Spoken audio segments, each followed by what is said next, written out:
guys, it's Quinn from All J Products.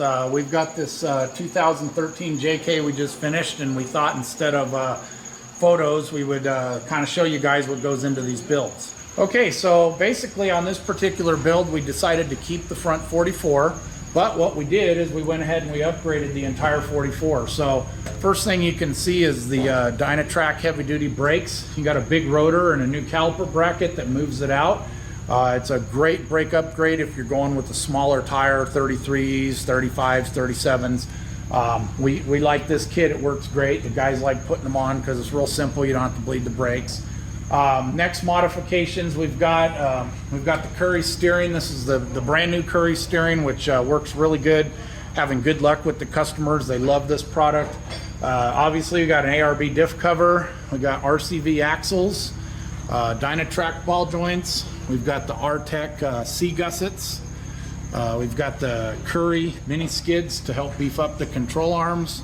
We've got the R-Tech truss, SD48 steering stabilizer from Old Man Emu.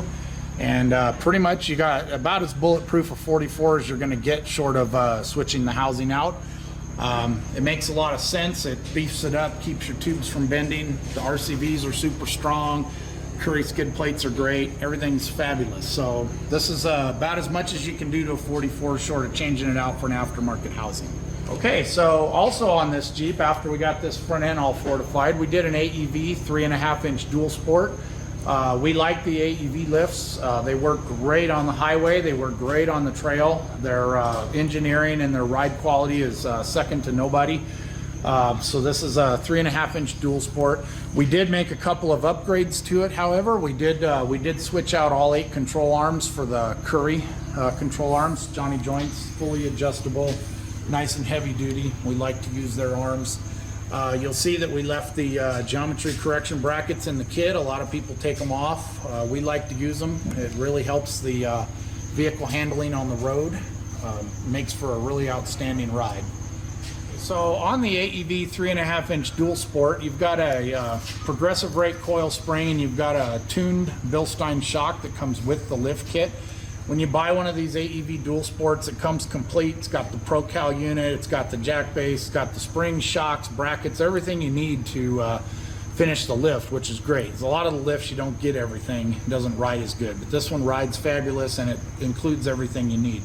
We elected to upgrade the control arms, which you don't have to do with the AEV, but we do it because he's going to be in some rocks and we wanted to beef it up a little, so we went with the full set of 8 Currie control arms.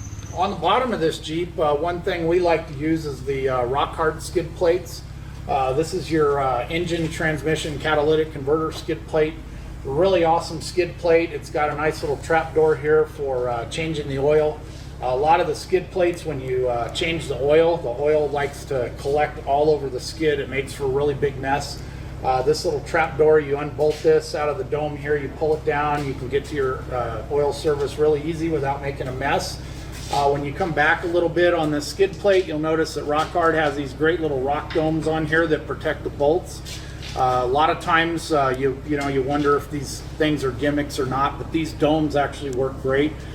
We service most of the Jeeps that we build here at the shop, and we take these off a lot, and it does help. Occasionally, if you get a little granite in there, you can chip it out with a screwdriver, but the bolts will always come in and out. So that's the skid, and then it's got this nice little skid over here that protects this exhaust joint over here. It gives it a little bit more strength.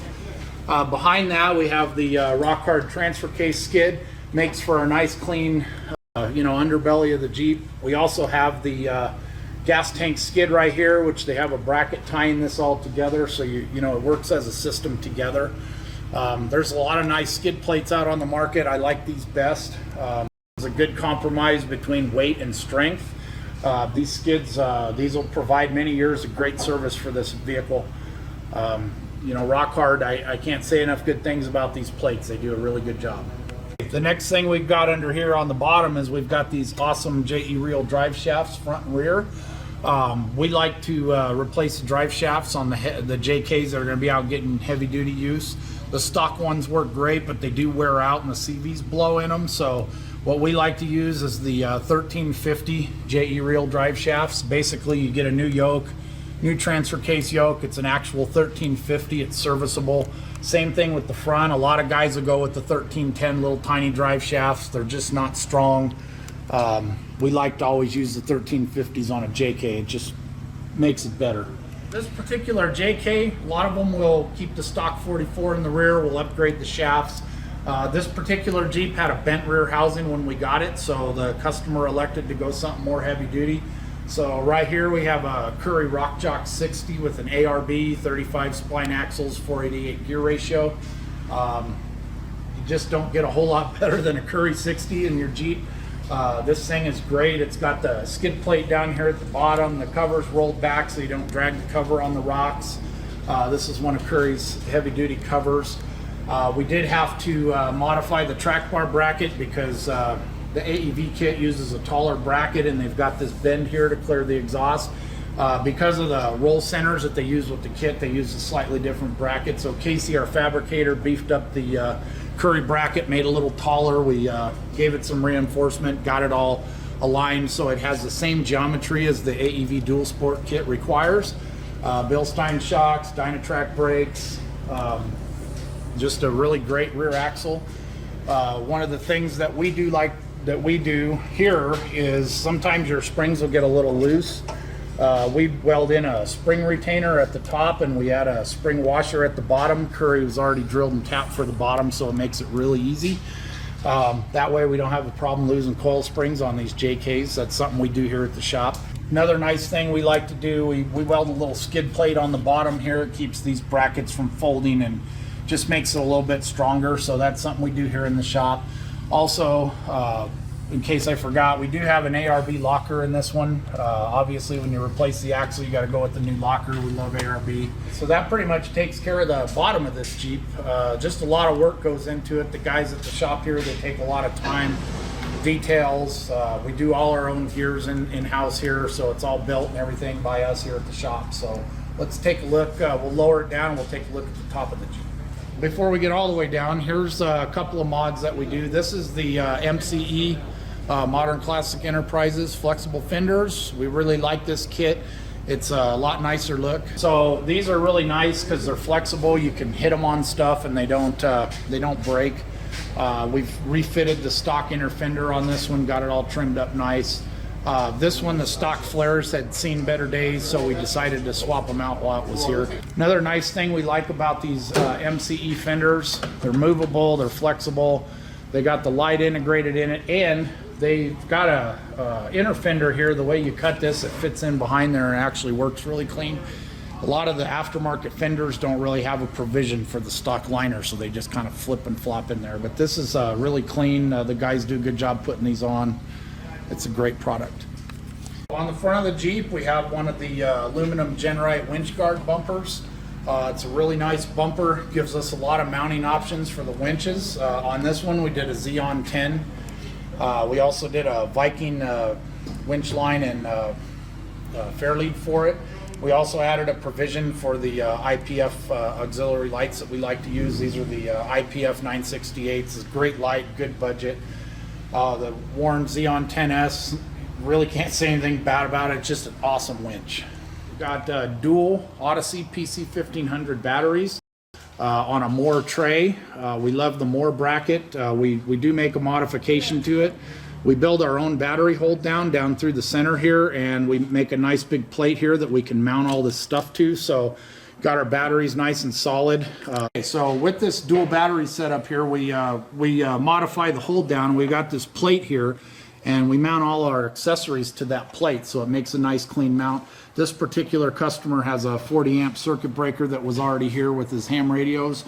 We've used a painless dual battery isolator. We've got a All J Products winch fuse here. We've got military spec battery terminals. So basically this system is all plug and play. We'll show you how it works on the inside of the cab.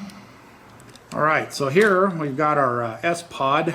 John and Cindy and the guys over there do a fabulous job on these S-Pods.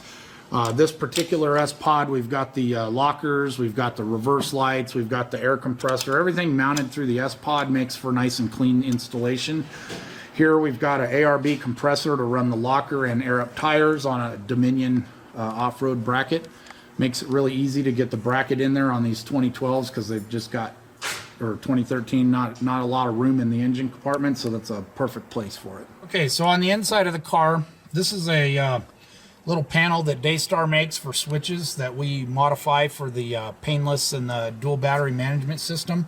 We take these LED voltmeters, one for each battery. You can see our driver side battery is sitting at 11.7. Our passenger side is, or our auxiliary battery on the passenger side is at 12.5. Basically how this system works is when you flip this switch to the top position, you get a red light, and what that does is it jump starts the primary battery from the secondary battery, so that if you have a dead battery or you leave your ARB refrigerator on overnight, basically that allows you to jump start. This also has an off position, which isolates the batteries. Also has a green position, which is charging both batteries while you're driving. That actually works off of the car, so when you turn the car off, it shuts itself off. So that's your automatic mode. All right, and obviously we've got the S-Pod unit. We've rigged up to work the lockers, which are non-factory. We have the front locker hooked up to the S-Pod so that we can turn it on and off, and then we have the compressor and the rear ARB locker, so it makes it really easy. You don't have to use the dash switches. You can control your lockers from the S-Pod. This one is reverse light, and these two are for future. Right, so basically on the rear here, we're almost finished with our little tour of this Jeep. This Jeep, when it got to us, had an AEV tire carrier. We love the AEV tire carrier. It works great. It's got the fuel caddy on here. We got the IPF reverse lights. This has the high lift jack bracket, which is not on. The high lift's not here at the moment, but basically what we do is we modify this tire rack to use with a lot of different bumpers. One of the bumpers we like to use is this Hanson rear JK bumper. We modified this Hanson rear bumper to go with this AEV tire carrier. I really like their tire carrier. I really like this bumper. So basically, Casey in our fabrication shop, he just modifies these two to go together.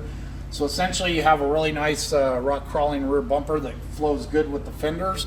And you have the ease of the AEV tire carrier, which is just a nice open and close motion. Makes it super easy to get into the back of the Jeep, makes it a really nice package, and you can drag these bumpers all through the rocks and on the trails, and it'll give you years of service. This particular one had a reverse camera, so we modified the bumper slightly. We installed a reverse camera in it too, which is kind of set up so it won't get hit by the rocks, but it gives the owner a nice rear view. So that's a nice touch that goes on some of these Jeeps.